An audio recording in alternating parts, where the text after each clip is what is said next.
வெளி மாவட்டம் செய்தவர்கள், அதாவது 5 வருடங்களுக்கு மேல் வெளி மாவட்டம் செய்தவர்களை எந்த விதமான கணிப்பிடாமல் அவர்களுடைய குடும்ப நிலையம் பாராமல் அவர்களுக்கு தீவக வலயம் தூரடங்களுக்கு இடமாற்றத்தை செய்திருக்கிறார்கள். யுத்த காலங்களிலே, அதாவது இன்று நாம் மடு போன்ற பிரதேசங்களுக்கு போவது போன்ற இன்னலை அனுபவிப்பது போன்றுதான் இந்த மருதங்கேணி கிழக்கு போன்ற இடங்களுக்கும் மற்றும் இந்த வடமராட்சி கிழக்கு போன்ற இடங்களும் மற்றும் தீவக வலயங்கள் போன்ற இடங்களுக்கும் நாங்கள் பல இன்னல்களை அனுபவித்து சென்று வந்த ஆசிரியர்கள் இன்று அவர்களுடைய முறைப்பாடை பதிந்திருக்கிறார்கள். இதிலே நாம் இந்த 2025ஆம் ஆண்டு இவர்கள் சேவையின் தேவை கருதிய இடமாற்றத்தை எடுத்திருந்தாலும் இந்த இடமாற்ற சபை கூடாத வகையிலே தேசிய இடமாற்ற கொள்கையின் அடிப்படையிலே சேவையின் தேவை கருதிய இடமாற்றத்தை மாகாண கல்வி பணிப்பாளர் செய்யலாம். ஆனால் செய்தாலும் அங்கே குறிப்பிடப்பட்டிருக்கின்ற தேசிய இடமாற்ற கொள்கையினுடைய குறிக்கோளை அவர் கரிசனையில் கொள்ள வேண்டும்.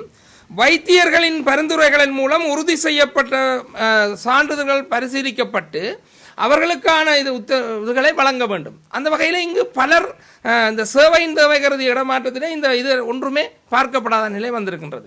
அந்த வகையிலே தான் இன்று பாருங்கள், 48 வயதிலே எமது நாட்டினுடைய சனத்தொகை பெற்று கேட்கின்றார்கள்.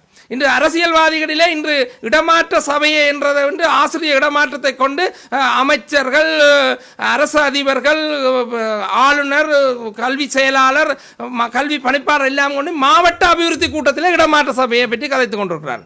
ஆனால் மாவட்ட அபிவிருத்தி கூட்டத்தில் நாட்டினுடைய அந்த பிரதேசத்தினுடைய அபிவிருத்தி பற்றி நீங்கள் கதைக்க வேண்டியவர்கள் ஆசிரியருடைய பிரச்சனையை கதை பண்ணுற அவர்களோடு ஒன்றாக நின்று செயற்படுகின்ற தொழிற்சங்கங்களை ஒன்று கூட்டி அவர்களூடாக ஒரு முடிவெடுக்க வேண்டும்.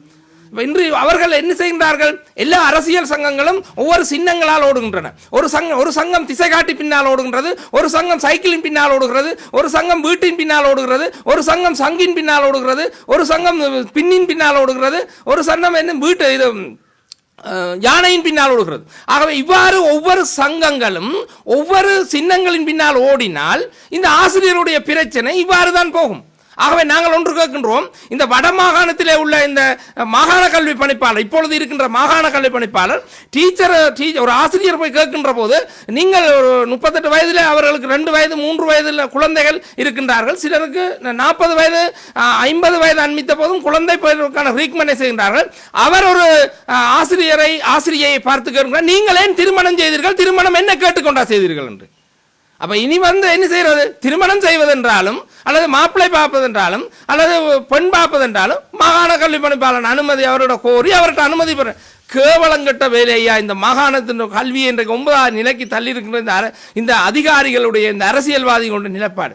ஆகவே நாங்கள் இன்று கேட்கின்றோம், இன்று 100க்கு மேற்பட்ட இந்த ஆசிரியர்கள் அவருடைய அந்த பரிதாப நிலையை சொன்னார்கள். இருந்தாலும் அவர்களோட சுருக்கமான நிலை இன்று பாருங்கள், வெளி மாகாணத்திலே வேலை செய்தவர்கள் 20க்கு மேற்பட்டவர்கள் இருக்கின்றார்கள். ஆனால் இதில் நாம் ஒன்று சொன்ன, ஆனால் ஒரு சிலருடைய அந்த இடமாற்றம் வெளிமாகாணத்தில் செய்தவர்களுடைய இடமாற்றம் ரத்து செய்யப்பட்டிருக்கிறது. ஆனால் சிலர் 10 வருடங்களுக்கு மேல், இப்போ ஒரு ஆசிரியர் இந்த ஆசிரியர் கண்டி, நுரலியா போன்ற பிரதேசங்களில் பல வருடங்களுக்கு மேல் வேலை செய்தார். ஆனால் மாகாண கல்வி பணிப்பாளரை கேட்டால் அவர் சொல்லுகிறார், நீங்கள் விரும்பிதான் ஐயா போனதுண்டு. அப்போ நாங்கள் கேட்கின்றோம், மாகாண கல்வி பணிப்பாளரை கேட்கிறோம், விரும்பி போனால் அவர்களுடைய நியமன கடிதத்திலே அவர்களுடைய சொந்த முகவரி என்றது யாழ்ப்பாண பிரதேசத்தை நான் இந்த செக் பண்ணோம், நாங்கள் சும்மா ஆதாரம் இல்லாமல் கதைக்கவில்லை. அவருடைய நியமன கடிதத்திலே முகவரி என்பது வடமாகாணத்தை ஆண்டி இருக்கின்றது. இப்போ சேருடைய நியமன கடிதத்திலே முகவரி வவுனியா ஆண்டி இருக்கின்றது. ஆகவே இவர்கள் என்ன செய்கின்றார்கள்? ஆசிரியர்களை பேக்காட்டி ஆசிரியர்களை துண்டாடி இருக்கின்றார்கள். இப்போ பாருங்க, பாடசாலைக்கு 5 இயர்ஸ் திட்டம், 5 வருடங்கள் திட்டம் என்று கேட்கின்றார்கள். ஆனால் மாகாணத்திற்கு உரிய ஒரு திட்டம் இல்லாமல் ஆசிரியர் நியமனத்தை வழங்குகின்றார்கள். அப்போ எந்த காலப்பகுதியிலே ஓய்வூதியம் பெற்று செல்கின்றார்கள், எந்த காலப்பகுதியிலே அடுத்த நியமனம் வழங்குவது என்ற ஒரு திட்டம் இல்லாமல் வழங்குகிறார்கள். மிகவும் வெட்கப்படத்தக்க வேண்டிய, கேவலப்படத்தக்க வேண்டிய விடயம். முன்னைய தினம் நாங்களும் என்னுடைய மாகாண செயலாளரும் மடுவலயத்துக்கு பாடசாலைக்கு விஜயம் மேற்கொண்டிருந்தோம். அந்த இடத்துல 100க்கும் மேற்பட்ட ஆசிரியர்கள் இணைந்து கொண்டார்.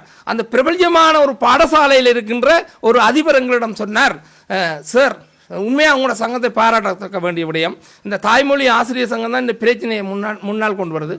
தங்களுக்கு மாகாண கல்வி பணிப்பாளர் சில அரசியல்வாதிகள் அதிகாரிகள் சொல்கிறார்களாம், இங்க வந்து காடர் இருக்கு, அதாவது ஆசிரியரை நியமிக்க கணிதத்துக்கோ விஞ்ஞானத்துக்கோ இடைவெளி இருக்குது என்று காட்ட வேண்டாமா?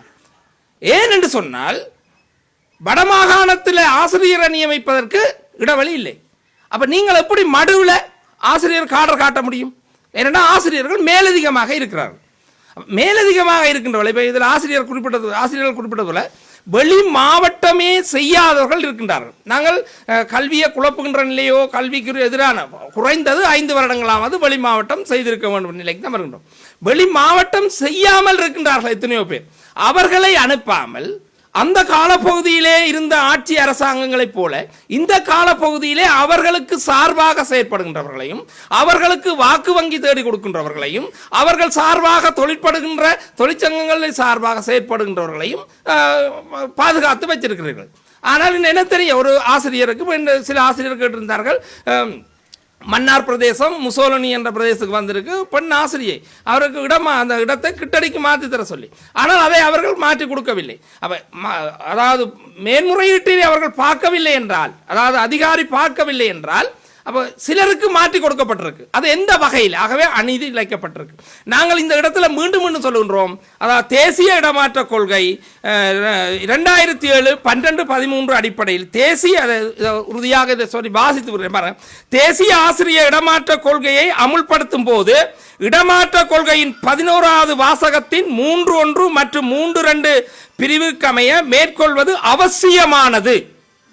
இருப்பினும் ஏதேனும் ஒரு ஆசிரியருக்கு எதிராக ஒழுக்க செயற்பாடுகள் அவரது சேவையின் தேவை அடிப்படையில் மிக அவசரமாக மற்றும் விசேட சந்தர்ப்பத்தின் போது ஆசிரியரின் கோரிக்கையுடன் உடல் நலத்திற்காகவும் வைத்தியருடைய பரிந்துரைகள் மூலம் உறுதி செய்யப்பட வேண்டும்.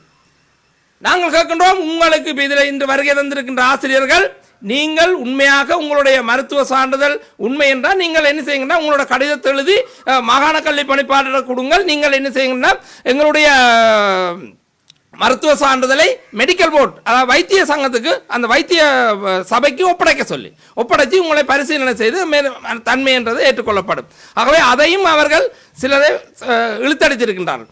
ஆகவே இன்று ஆசிரியர்கள் என்ன செய்கின்றார் என்றால் இவ்வாறு அவர்கள் சின்னாபின்னமாக்கப்படுறாங்க. மாகாணத்தில் போய் அணைவது இப்போ எதிர்காலத்தில் உண்மையாக ஒரு சமூகத்தினுடைய படைத்தல் தொழிலை செய்கின்ற ஒரு சமூகத்தை உருவாக்குகின்றவர்கள். இப்போ முன்னர் இந்த ஆசிரியர் குறிப்பிட்டது போல ஒரு சமூகத்தை கட்டமைப்புகின்றவர்கள், ஒரு சமூகத்தினுடைய அடையாளம் கேள்விக்குறியாக கூடிய நிலை இருக்கின்றன. நாங்கள் மீண்டும் சொல்கின்றோம், இன்று நாம் கூடியிருக்கின்றோம், 100க்கும் மேற்பட்ட ஆசிரியர் ஒன்று கூடியிருக்கின்றோம். இடமாற்றத்திலே இந்த மருத்துவ பரிசோதனையை அடிப்படையாக கொண்டு தேசிய இடமாற்ற சுற்றுமுறைக்கு அமைய இந்த 4.1 முடிவுக்கு ஏற்ற அமையிலே இவர்கள் ஒரு முடிவை எடுக்காவிடின் இந்த ஊடக சந்திப்பு நடந்து நாங்கள் 3 நாளுக்கு பிறகு நாங்கள் ஒரு கவனஈர்ப்பு போராட்டத்தை ஆளுநர் அலுவலகத்துக்கு முன்னால், அது கச்சேரியின் முன்னால் நடத்த இருக்கின்றோம். அதிலே ஆயிரக்கணக்கான ஆசிரியர்களை ஒன்று கூடுமாறு, இந்த இடமாற்றத்திலே பாதிக்கப்பட்டிருக்கின்ற ஆசிரியர்களுக்கு ஒரு நீதி கிடைக்க வேண்டும். இன்று வெளி மாவட்டத்திலே செய்தவர்கள் ஒரு வகையிலே பாதிப்புக்குள்ளாக இருக்கின்றார்கள், உள் மாவட்டத்திலே உள்ளே தங்கள சொந்த மாவட்டங்களிலே செய்தவர்கள் ஒரு வகையில் பாதிப்படைந்திருக்கிறார்கள். அந்த அடிப்படையில் இல்லாமல் மருத்துவ ரீதியிலே பரிசோதனைகளை செய்து மற்ற வெளி மாகாணங்களில் செய்தவர்களுக்கும் ஒரு சராசரியான நிலை அடிப்படையில் அவர்களுக்கு சார்பான பரிசீலனை செய்து நடவடிக்கையை மேற்கொள்ளாத பட்சத்தில் நாங்கள் புதன்கிழமை, எதிர்வரும் புதன்கிழமை 4ஆம் திகதி 6ஆம் மாதம் 2025ஆம் ஆண்டு காலை 10 மணி அளவில் எங்களுடைய ஆளுநர் அலுவலகத்துக்கு முன்னாலும் கச்சேரிக்கு முன்னாலும் நாங்கள் ஒரு அதாவது கவனஈர்ப்பு போராட்டத்தை முன்னெடுக்க இருக்கின்றோம். இந்த கவனஈர்ப்பு போராட்டத்திலே எங்களுடைய தொழிற்சங்கத்தில் எடுக்கப்பட்ட ஒரு பொது முடிவை, இந்த ஆசிரியர்களுடைய இந்த இடமாற்றத்தை மீள் பரிசீலனை செய்து, அதாவது கட்டாயமாக இடமாற்ற அடிப்படையில் வெளி மாவட்டம் செய்ய வேண்டும் தான் என்றவர்களுக்கு காலத்தை குறிப்பிடுமாறு கேட்கின்றோம்.